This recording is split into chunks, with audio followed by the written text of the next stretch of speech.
J'avais constaté qu'il n'y a rien qui fonctionnait. D'accord. Bon, ma méthode avec les êtres humains, on peut s'entendre que ça ne fonctionnait pas tellement.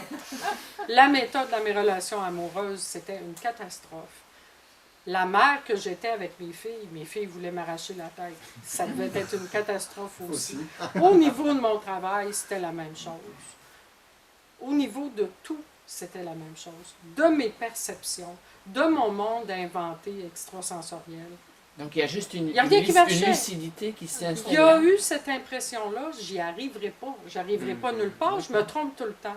Je me trompe tout le temps était comme important dans ce constat-là. Ce que j'essaie de savoir, c'est vraiment quelque chose qui n'est pas venu par l'extérieur, par un enseignement, par une pratique, par une méditation, quoi que ce soit. C'est vraiment une lucidité sur soi qui est arrivée. De me voir. Après, est arrivé, on ne rêve que de soi. Et là, je me voyais partout et j'enlevais les bandelettes autour de la momie, comme je disais hier.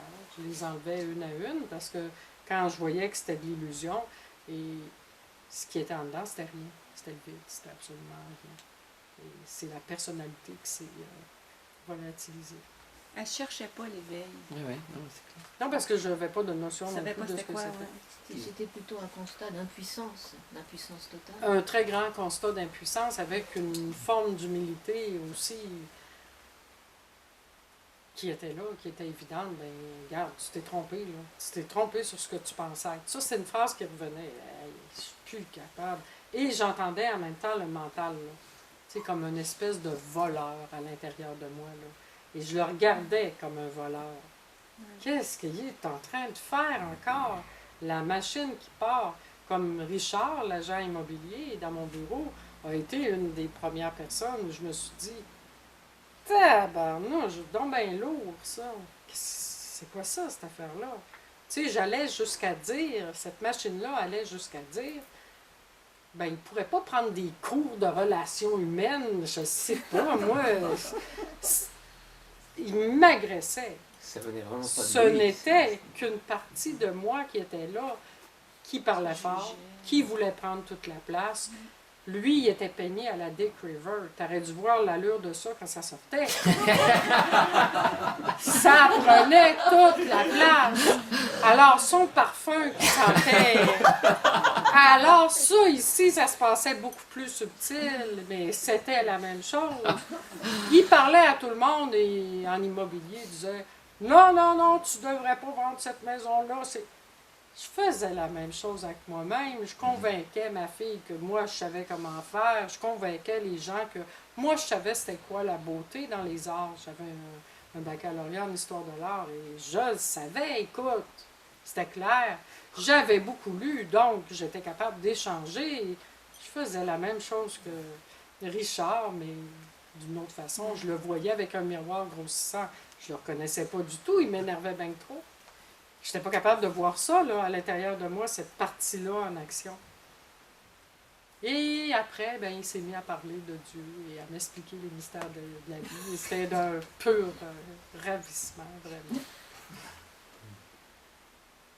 C'est que ta perception n'est que le filtre de ce que tu penses être. C'est juste, tu perçois un petit morceau de vie qui est gros comme ça. Et tu penses que c'est la vie au complet. Alors, quand ce petit morceau-là est anéanti parce qu'il n'a jamais existé, ben, la perception, c'est que tu es tout, finalement. Il n'y a pas de filtre, il n'y a pas de centre d'où ça part. Oui, mais quand tu dis je suis tout finalement, il y a encore cette notion de jeu. Oui, mais à partir de là, j'arrête de parler. Tu t'accroches sur les mots, là. C'est sûr que... Oui. Mais du coup, le langage est une barrière. Oui. Ben absolument. Si le langage est dans le monde du rêve. Alors, c'est le rêveur qui dit « je ». Alors, dans ton monde du rêve, il y a un visage avec une bouche reconnaissante. Et je pourrais dire, la bouteille a vécu, ça serait... Alors, je dis « je ». Donc, c'est inexprimable. C'est inexprimable. C'est pas exprimable pour être compris intellectuellement dans le monde du rêve. C'est pas exprimable dans le monde du rêve. Alors, c'est pour ça que la communion entre nous, ben, c'est le partage de la présence et non pas l'accumulation de mots.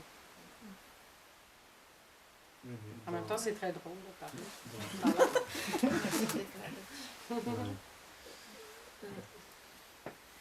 Puisque nous ne sommes pas ces corps, nous ne sommes pas le corps. Pourquoi le corps? Ben, c'est le monde de la forme. Est-ce qu'on demande à l'arbre, pourquoi tu es là? C'est le monde de la forme. La vie, peut-tu s'exprimer comme elle veut, où elle veut, de la façon qu'elle La veut, conscience, sans qu'on prenne ça personnel. la conscience se sert du corps pour se regarder d'une façon innombrable à travers la forme. Absolument. C'est C'est la beauté même. Donc tu sens quand même que la conscience se regarde à partir de ce corps particulier et non pas à partir des Il y a autres. simplement comme une impression d'être témoin de ça. Alors, il n'y a pas l'impression, ah, je vois telle chose. C'est pas ça. Mais encore là, les mots font obstacle. Et c'est un rêve. Il ne faut pas oublier ça non plus. Tu es témoin du rêve. Ben, c'est le monde du rêve. En même temps, Oui, mais c'est on a besoin de condamner le rêve. Non. mais le C'est corps, votre ça perception impose qui est une- douloureuse de tout ça parce qu'elle est individualisée.